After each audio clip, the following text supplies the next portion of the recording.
Hi everyone, welcome to Book Talks with Miss Thomas. I am Miss Thomas. But just the other day, I saw a video on Book Zealots, and it was on middle grade March 2022. And I'm sort of new. Still, it's been almost a year, but I think that's still new to the BookTube community. So I'd never done that before. And I watched Ariane respond to a tag about middle grade March, and I want to do it too. So if you want to hear my thoughts on middle grade March, stay tuned.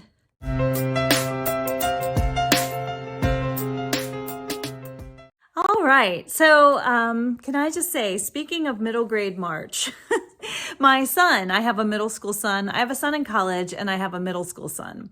And I went to see my middle school son play basketball, and apparently one of the boys on the middle school basketball team said I look like Vector from Despicable Me. So you'll have to tell me in the comments below. I don't really see it, but my son was like, oh yeah, I see it. I think it's the glasses and the short dark hair. So my son wouldn't tell me who it was that said that. But when they were coming out into the parking lot, I was like, oh, I'll figure it out. And so I saw the boys coming out into the parking lot and I went, oh yeah. And sure enough, one of them reacted. So gotcha. I know you said I look like Vector, but I don't really mind. I think it's funny. So, oh yeah, one for the group. All right. Now, middle grade March.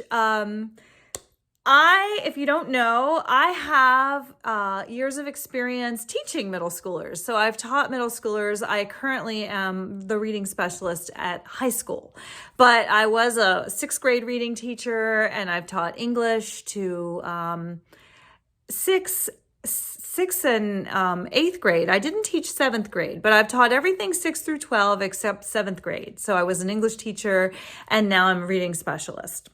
So I think I know a little bit about middle grade literature, but again, if you don't know, I started this BookTube channel because I wanted to be able to post videos about books that might interest my students. And so I started out on the hunt for good young adult books, and I found that, well, quite frankly, I found that there wasn't a lot out there that impressed me. I'm still on the hunt. I'm still always reading and trying to learn about middle school and young adult books. But I have kind of defaulted to books that I liked when I was a young person, and I tend to recommend those. And I have found a few gems in more recent lit. One that I really like, you'll have to check it out, I'll link it down below, was The Memory of Light. That was a really good young adult book that I read, and I did a video on it.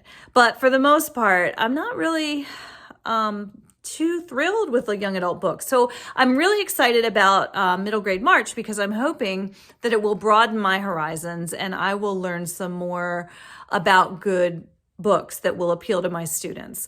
Want to give credit, as Ariane did, to Krista at BooksandJams. She is, I guess, the creator of this tag and the creator of Middle Grade March. And so I checked out her video, and I'll link it below, and I was just thrilled. I really loved her enthusiasm, and I'm pretty sure I've seen videos of hers in the past, and I remember she was just so bubbly and exciting, and she loved to talk about books. And so I was really thrilled, and I put a comment, I'm interested in middle grade March, and she replied, and she just seems really great. So please check her out. Now I'm going to go ahead and do it's only 5 prompts for the middle grade March tag. And the first prompt is 5 or more words in a middle grade book title. So a middle grade book title that you loved that has 5 or more words. And my first thought was The Lion, the Witch, and the Wardrobe. That's one of my all-time favorite young adult books. But I think I'm going to use that for a later prompt.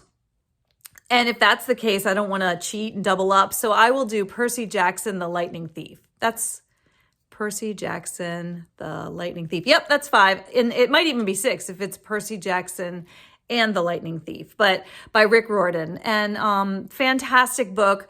I was glued to the book as soon as I began it, and then it came out in a movie. And that's another funny thing. When that book came out in a movie, I was so excited, and I couldn't wait to go see it, and I dragged my son to go see it because I couldn't wait. And so I took him because it was a young adult book. I thought he'd be interested. And he was so mad at me because his friends were in line to see the Tooth Fairy. And so how embarrassing. His friends are in line without an adult. They're going to see the Tooth Fairy. And there he is with his mom, you know. Oh, I was just so excited to see The Lightning Thief. But anyway, that's my one little funny story about that. Really good book, by the way. It's sort of based on like Odysseus, Ulysses, if you will. It's the whole mythology. It's a story. And I also love, as a teacher, that Percy Jackson is a modern character that goes, he's like part God and part human, and he has dyslexia. So I liked that. Being a reading specialist, I liked the little nod to dyslexia in the plot. Now I'm trying to bring up my Kindle so I can get to the next prompt. The next prompt is an orphan as a main character. Oh my goodness. I am going to do a video. Actually, I did a video when I first started out in BookTube and I never published it. So I think I'm going to publish it. I like dug it out of my archives. And my favorite orphan story from young adult literature would definitely be The Great Gilly Hopkins by Patterson. I loved that book as a child.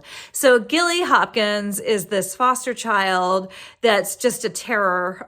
She doesn't want to be adopted or taken in by any families because she wants her mom to come and get her. And her mom strings her along with the occasional letter. And so, she gets taken in by Miss Trotter and as a foster child, and she doesn't want to be adopted. So she creates some trouble in the book. And I was interested to see recently when I was researching The Great Gilly Hopkins that it was turned into a movie. So I'm going to actually check out the movie too and see if the movie is anywhere near as good as the book. A contemporary book. A contemporary middle grade March book, I would say perhaps Bud Not Buddy. And I haven't read it, but my students said that it was really, really good. They read it in either elementary school or middle school. And my son read it when he was in 6th grade. Bud Not Buddy is the story of a boy who I believe he was in foster care and he ran away. And I haven't read it myself, but I own it. I bought it. So I'm going to read it. And so many people said it's wonderful. It's a story of a little boy, Bud Not Buddy.